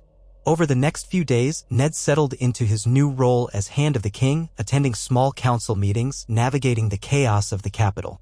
Rumors filled the corridors of the Red Keep, disagreements between the king and queen, hushes about debts the crown owed the Iron Bank, tension with the Martells and Dorne. Meanwhile, the Tyrells lodged in a handsome manse overlooking the Blackwater, and Marjgery made appearances at court, smiling demurely. She captured the admiration of many lords, especially the younger ones enthralled by her beauty. Caitlyn spent her time overseeing the Stark household, keeping an eye on her children, and sending quiet missives to arrange a private meeting with Olenna and Marjgery. Eventually, the invitation arrived. One late morning, Caitlyn and Jon were received in the airy solar of the manse where the Tyrells stayed. Sunlight streamed through wide windows, illuminating a room decorated with tapestries of flowering vines. The air smelled faintly of roses, a cloying southern sweetness that felt alien to both of them. Olenna Tyrell perched on a cushioned chair with Marjgery at her side. Marjgery wore a pale gown embroidered with gold thread, her brown curls neatly pinned.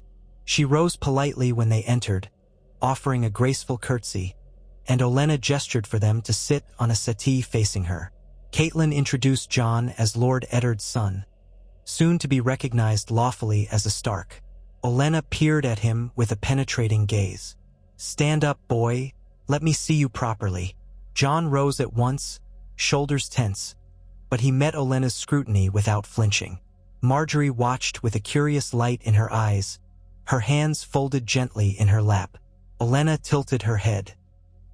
"He's a handsome lad in that northern way, though perhaps a bit brooding. And you say, Lady Stark, that your husband will grant him the Stark name by the king's decree?" Caitlyn nodded. "Yes, my lady. We have already begun the process. King Robert has signaled his willingness.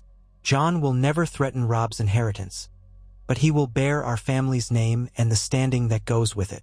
Olenna tapped her finger on her cane. "And you expect that House Tyrell might take him as a suitable match? Now, that depends on many things. Marjorie's own preferences, of course, and whether your dear king's generosity extends to recognizing the union publicly. It also depends on what House Tyrell stands to gain. We do not sell our roses cheaply." Marjgery spoke then, her tone soft yet confident. "I would speak with Jon, if it pleases you, grandmother. And Lady Stark, I would hear from him what he intends, what kind of life he envisions. I do not dismiss an alliance, simply because it is unusual, but I want to know that he is earnest." Jon, who had listened in silence, bowed slightly. "My lady, if I may speak freely, I was born a bastard, but that was never my choosing. My father has always treated me with honor. In turn, I wish to honor my family. If our union would strengthen House Stark and House Tyrell, I would do my utmost to be a worthy husband. I can't claim great knowledge of southern courts or the ways of Highgarden, but I learn quickly, and I want to forge my own path." Caitlyn watched Marjgery as Jon spoke. The Tyrell girl's gaze rested on him intently, taking in his earnestness, the quiet sincerity of his voice. When he finished, Marjgery smiled. "You speak well, Jon. My brother Loras has told me that skill at arms is admirable, but so is humility and loyalty. House Tyrell values such traits. I'm told you are a strong swordsman." Jon looked a bit abashed. "I try, my lady. I trained at Winterfell with my siblings and the master-at-arms. I have yet to prove myself in any real battles." Olenna gave a short huff. "There'll be battles enough, boy. The realm is seldom at peace for long." She turned to Marjgery, raising an eyebrow as though to say, "Well, do you like him?" Marjgery did not reply aloud, but she gave her grandmother a faint nod. Caitlyn seized the moment. "The formal terms, of course, would be negotiated by our lords, Lord Eddard and Lord Mace Tyrell. But if the Lady Marjgery wishes it, we could begin the betrothal process at once, with the king's blessing. The match would not threaten Robb's inheritance in the north, but it would grant Jon a seat at Highgarden, or some estate the Tyrells deem appropriate, once he has proved himself." Olenna pursed her lips. "We shall see. Mace will want a posture, no doubt. He always does. But if Marjgery and I say yes, it's as good as done. My granddaughter's happiness is paramount to me, and she has a keen sense for alliances." She shifted her gaze from Jon to Marjgery again. "Well, child, is he to your liking enough to proceed?" Marjgery hesitated, studying Jon's face. Then she inclined her head graciously. "I find him intriguing, grandmother. He has a certain quiet resolve I rather admire. I would like to see where this leads." Olenna sniffed. "Very well, I can't promise we won't make demands. But for now, let us say that we are open to the match. I'll write to Mace, and you, Lady Stark, can have your lord husband speak with the king. If Robert truly intends to legitimize the boy, we'll require that in writing. Once the formalities are in place, we'll speak of betrothal ceremonies." Caitlyn felt a swell of relief that threatened to show on her face. She managed a composed smile. "Of course, we're grateful for your consideration." Jon bowed again, though his eyes flicked to Marjgery with something like quiet awe, as though he still couldn't believe he was speaking of a betrothal to one of the realm's most sought-after ladies. Marjgery offered him a polite smile in return, her expression gentle, her posture poised. They exchanged a few more pleasantries, with Marjgery asking about Winterfell's godwood and Jon promising that, if ever she visited, he would show her the ancient trees. Olenna listened with half a smirk as though both amused and satisfied. When the meeting ended, Caitlyn and Jon left the manse. Outside, the afternoon sun glinted on the waters of Blackwater Bay. The city's noise swelled in the distance, vendors, sailors, soldiers. Jon exhaled as they stepped into the waiting carriage. He looked shaken, yet a small, incredulous grin tugged at his lips. Caitlyn felt an odd warmth at that sight. She realized she had never wanted to see him unhappy. Not truly, her resentment had been real, but it had softened over the years. And now she saw a young man on the verge of stepping into a different destiny. Perhaps they could both find some measure of peace in this new arrangement. They returned to the Red Keep, where Ned was engrossed in the business of the small council. A gold-cloaked guard escorted Caitlyn and Jon to Ned's solar. The room was austere for King's Landing standards, with a heavy wooden desk covered in parchments. Ned looked up, relief washing over his features as he saw them safe.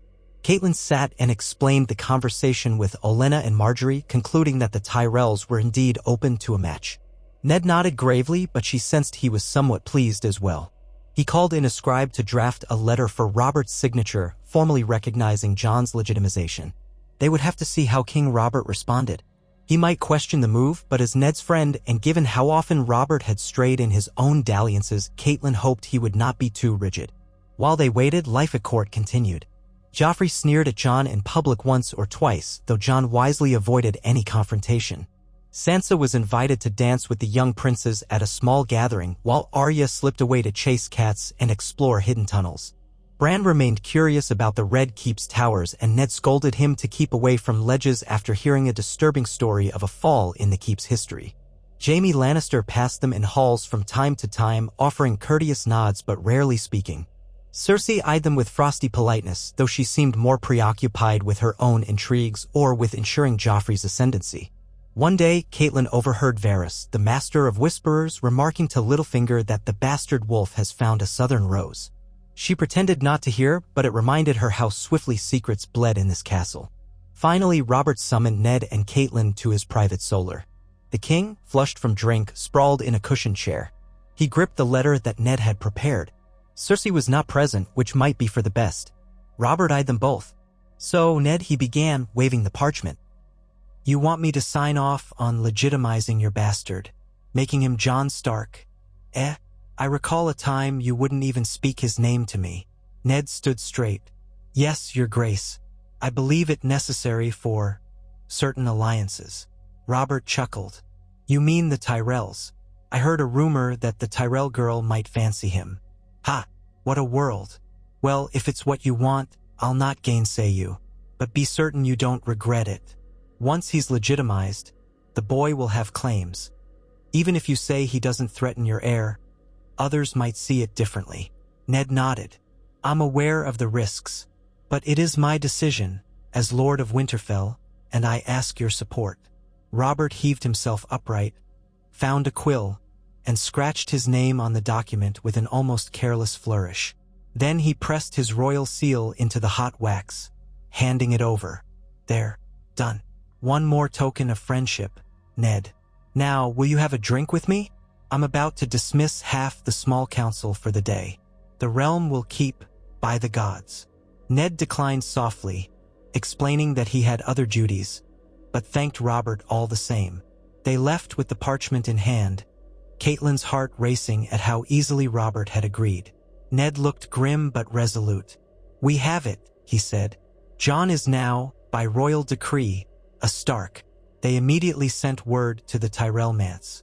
Oena insisted on seeing the paper herself to confirm the seal. Once satisfied, she smirked and told them she would keep pressing Lord Mace to finalize a betrothal contract. Marjgery, meanwhile, began appearing more openly in Jon's presence. Though court whispers fluttered about the oddness of it, a few found it romantic, a bastard being lifted up for love or alliances. Most believed it was purely political. For Jon, each encounter with Marjgery left him alternately tongue-tied and determined to show himself worthy. A few days later, a formal meeting took place between Ned, Oena, and Marjgery. Caitlyn was there as well, though Lord Mace was absent. He had not yet arrived in the city, apparently delayed by business in the Reach. Oena Tyrell, speaking on Mace's behalf, offered terms for a betrothal, a wedding to occur within 6 months, either in King's Landing or in Highgarden. with a dowry from House Tyrell that matched Marjgery's station. Jon, for his part, would take no claim on Winterfell but would stand as a trueborn Stark in name and arms. Marjgery's children, if they came, would carry the Stark name if they lived in the north, or a hyphenated style if they lived in the Reach. Essentially, it was a delicate arrangement but workable. The crux was that Marjgery would be recognized as married to a Stark son of legitimate standing. Ned agreed, adding that Jon would remain loyal to the Tyrell cause in the capital, supporting them against undue Lannister influence. Olenna accepted that, her eyes glinting with satisfaction.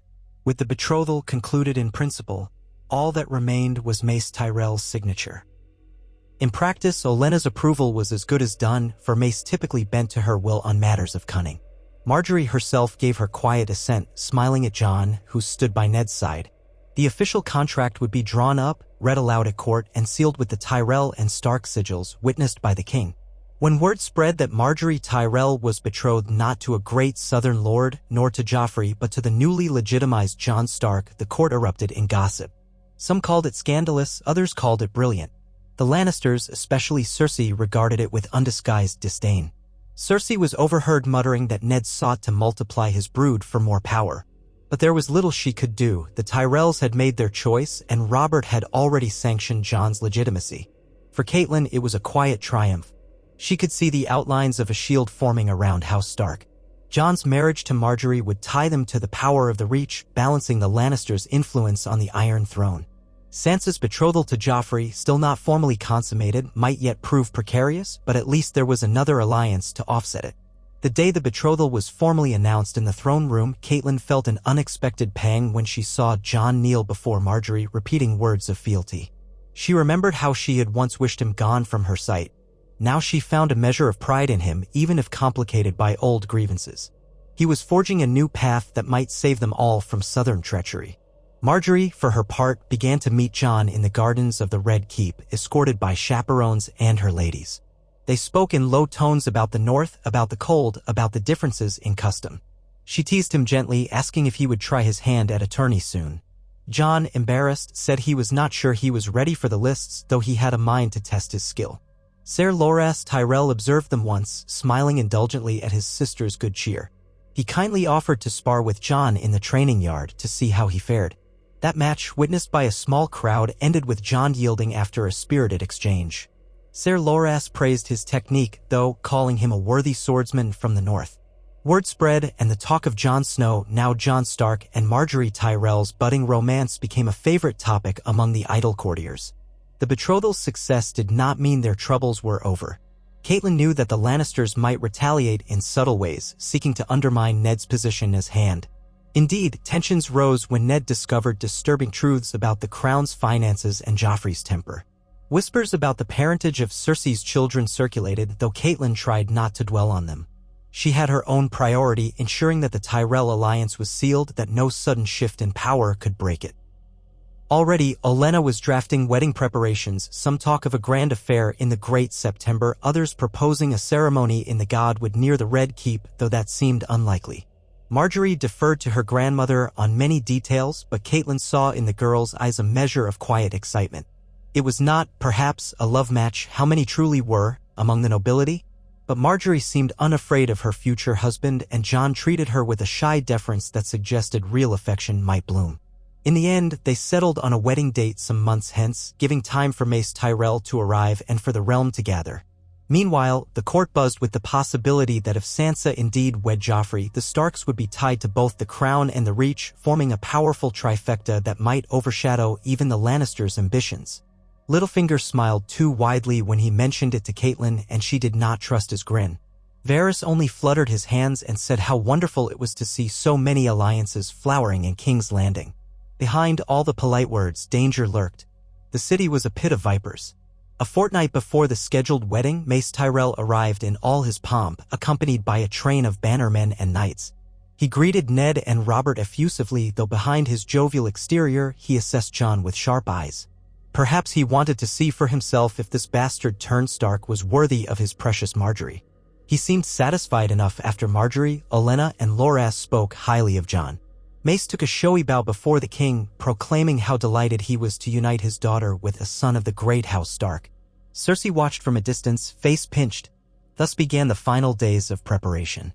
The streets bustled with new arrivals, merchants selling ribbons and floral wreaths for the impending nuptials, minstrels composing songs about the Rose of Highgarden and the Wolf of Winterfell. Jon found himself the subject of endless attention, which he handled with quiet composure, though Caitlyn could see he was still somewhat overwhelmed. She made sure to reassure him when she could, remembering the boy he had been in Winterfell, so eager for belonging, so haunted by his own illegitimacy. Now he was about to stand before the realm as a recognized Stark, taking the hand of one of the most renowned ladies in Westeros. The night before the wedding, Ned and Caitlyn dined privately with Jon and Marjgery in the Tower of the Hand, along with Sansa, Arya, and Bran. It was a small, intimate meal. Marjgery was gracious, including Arya and Bran in conversation, asking about their interests, while Sansa beamed at the elegance of it all. Jon remained quiet but not brooding, occasionally glancing at Marjgery with a tentative smile. When the meal ended, Ned wished them both luck, placing a hand on Jon's shoulder in a moment of warmth. Caitlyn smiled, telling Marjgery she hoped the day would bring joy to both sides of their family. Marjgery took Jon's arm then, walking out together into the corridor, chaperoned by one of her ladies. Caitlyn watched them go, a swirl of emotions in her breast. It felt surreal to be helping this marriage come about. Jon, the boy she once saw only as a symbol of betrayal, was about to become a linchpin of House Stark's power. And she found she did not resent it. She had changed, as had the world. The wedding itself took place in the Great September of Baelor. Though Caitlyn was no devotee of the Seven, having grown up with the faith of the Riverlands and adapted to the north, she recognized the pomp and splendor that King's Landing expected. Thousands crowded the streets to catch a glimpse of Marjgery Tyrell's procession. She wore a gown of shimmering gold fabric that accentuated her rosanthorn motifs, her hair loose around her shoulders. Jon stood at the altar in a dark green doublet embroidered with a dire wolf sigil, newly crafted for the occasion, a white cloak draped over his arm. Mace Tyrell and Ned Stark presided together while the High Septon led the ceremony. Robert sat in a place of honor, half bemused and half cheerful, and Cersei perched stiffly beside him. Sansa, Arya, and Bran stood near Caitlyn, each reacting differently, Sansa in rapt delight, Arya restless but impressed, Bran wide-eyed at the spectacle. The vows were spoken. Jon declared his devotion in the name of the Seven, though he had been raised more with the old gods. Marjgery voiced her own vow, smiling softly as she placed her hands in his. Then Jon draped the white cloak over her shoulders, symbolizing her passage to House Stark. The sept rang with applause and cheers, the Tyrell retinue throwing rose petals in the air. Caitlyn felt tears prick her eyes, not of sorrow but of relief. She glanced at Ned, whose face was solemn yet touched with pride. Mace Tyrell beamed, already boasting about the feasts and tournaments that would follow. Olenna looked on with a canny glint, as though ensuring everything went according to her design. And thus, Jon Snow, now Jon Stark, wedded Marjgery Tyrell, uniting Wolf and Rose in a bond that no one had predicted a few short months ago. In the days that followed, King's Landing buzzed with talk of the new Stark-Tyrell union. A tournament was held in celebration, featuring justs and melee events. Jon did not compete, by suggestion of Ned, who feared it might overshadow the wedding or lead to an embarrassing upset. Ser Loras Tyrell, resplendent in his shining armor, won the joust, dedicating his victory to his sister. All around, the atmosphere was jubilant if tinged with the constant undercurrent of politics. Cersei's displeasure was clear, but with Robert's signature on the betrothal documents and the wedding solemnized, she could do nothing. Joffrey sulked, ignoring Sansa most of the time or insulting her when he bothered to speak. That gave Caitlyn further concern, but at least they had the Tyrell alliance as a counterweight.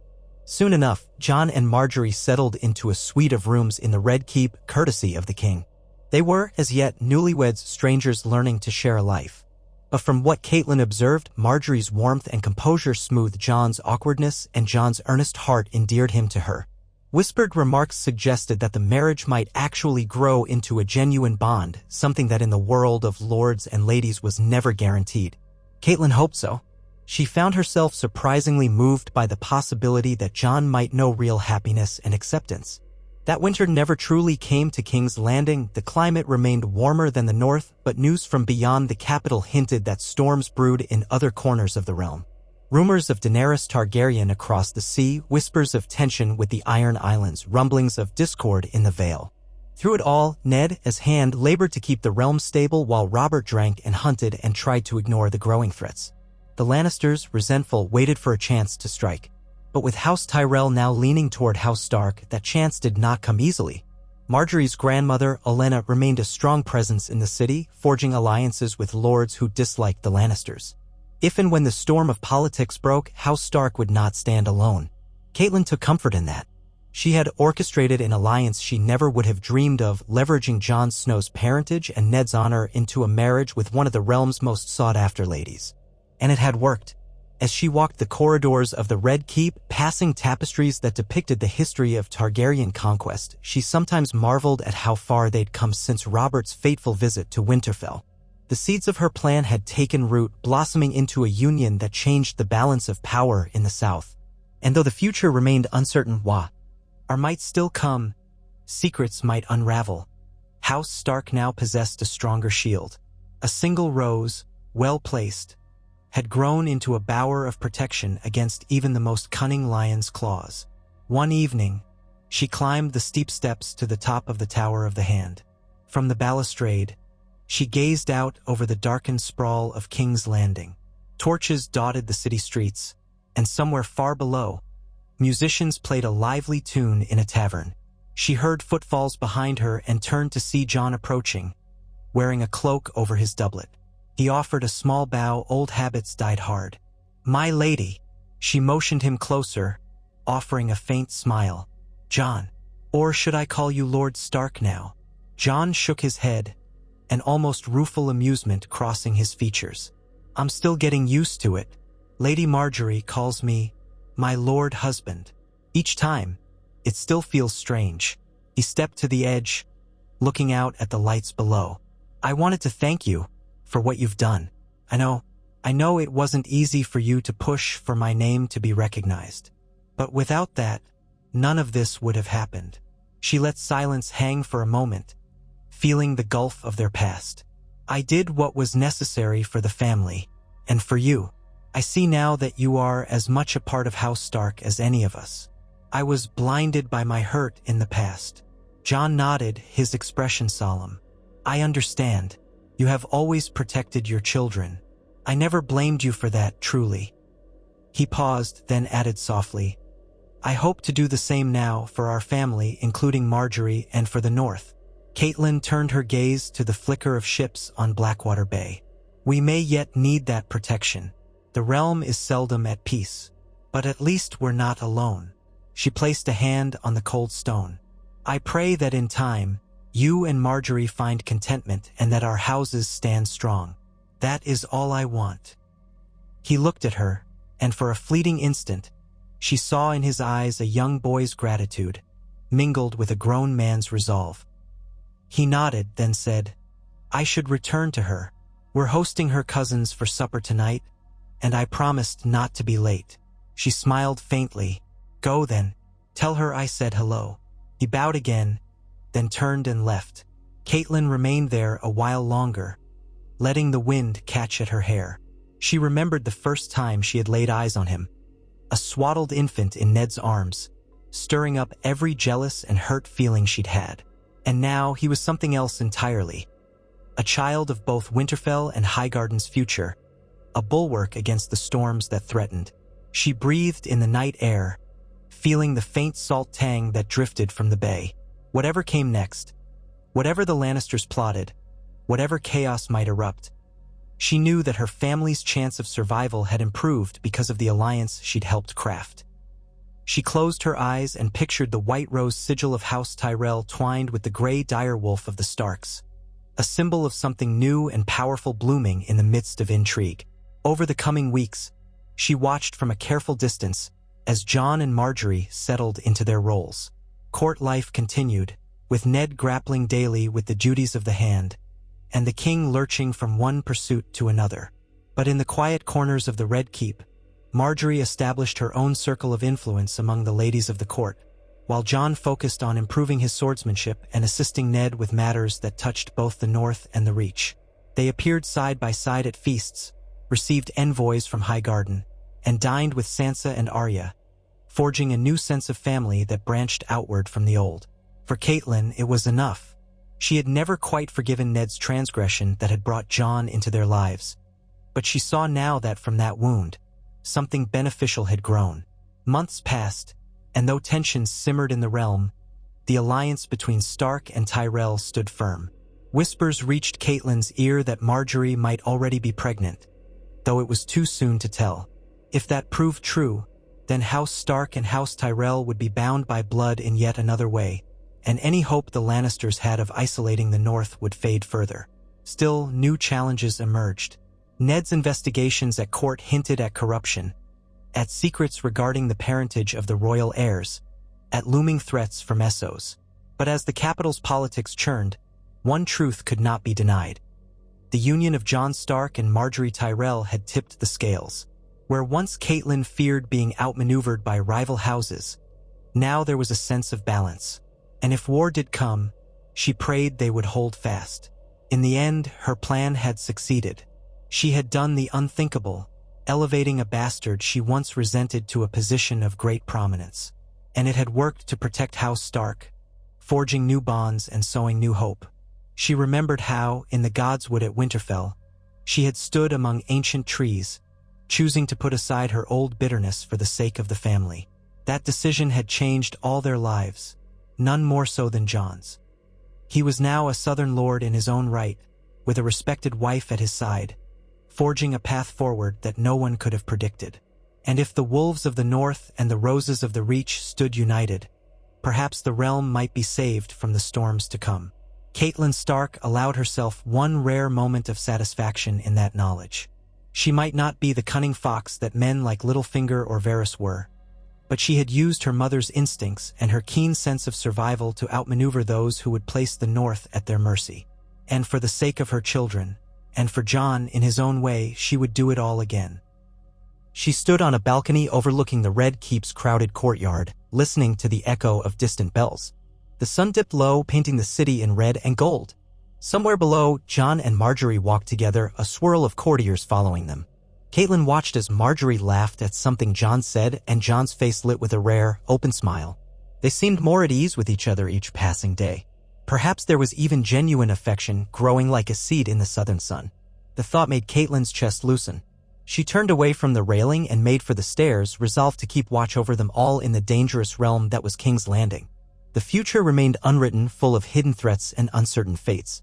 But for now, House Stark had gained a powerful ally in Highgarden, and Jon Stark had found a place in the world that offered something he'd once believed unattainable.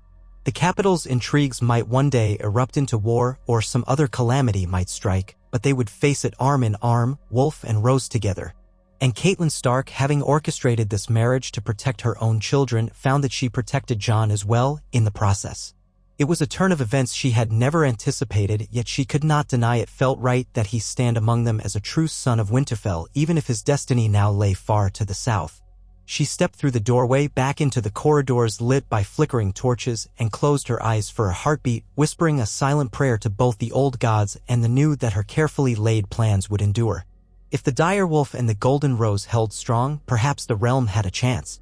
And, for the first time in many years, Caitlyn felt a flicker of hope rather than dread when she looked to the south, for she knew that her family was no longer alone, and Jon, at long last, was no longer alone either.